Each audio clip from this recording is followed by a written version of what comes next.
You know, thank you is one of the first things we ever learn to say. We probably say it dozens of times a day without even thinking about it.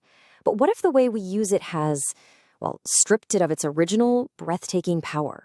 What if thank you was actually meant to be one of the most profound things a person could ever say? So let's really get into this. For a speaker named Daniel Lamptey, this question isn't just about good manners. Nope. It's about unlocking a deeper understanding of humility, of power, and maybe even our own future.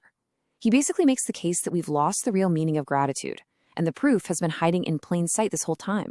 What Daniel Lamptey is getting at here is that for so many of us, saying thank you has become automatic, maybe even as meaningless as a quick, how's it going? We say it because we're supposed to, not because we feel it deep down. And he believes this creates a subtle sense of entitlement, because the words themselves just don't carry the weight they were designed to.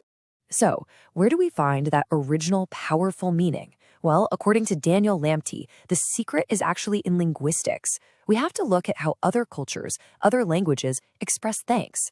And this isn't just about finding a different word. It's about uncovering a completely different way of seeing the world that's embedded in their language.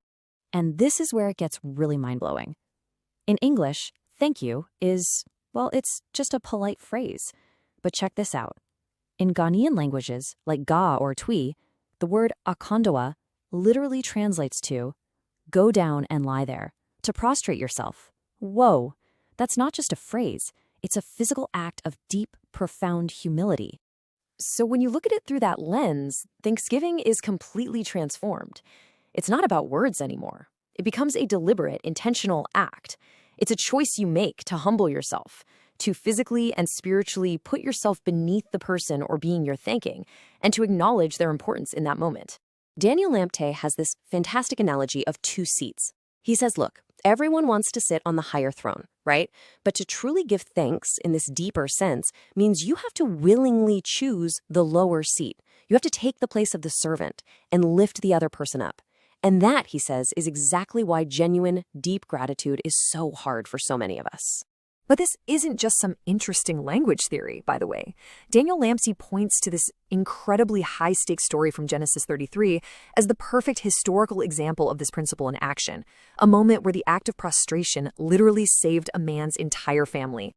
Okay, let's set the scene, because this is unbelievably dramatic. It's been 20 years since Jacob cheated his brother, Esau. Now he has to face him. And as you can see, Esau is not coming for a friendly reunion. He's rolling up with 400 armed men, filled with rage and ready to get revenge. For Jacob, this was it, a true life-or-death moment. So what happened? I mean, what could possibly flip a switch in a man who was dead set on revenge and turn him into a brother who weeps and embraces the very guy he came to destroy? Was it just some miracle, a random change of heart? Well, according to Lamptey, the answer is all in what Jacob did next. Jacob doesn't puff out his chest or try to act tough. No, he walks out in front of everyone and he prostrates himself, bowing all the way to the ground. And he doesn't just do it once, he does it 7 times. 7 times as he gets closer and closer to his furious brother.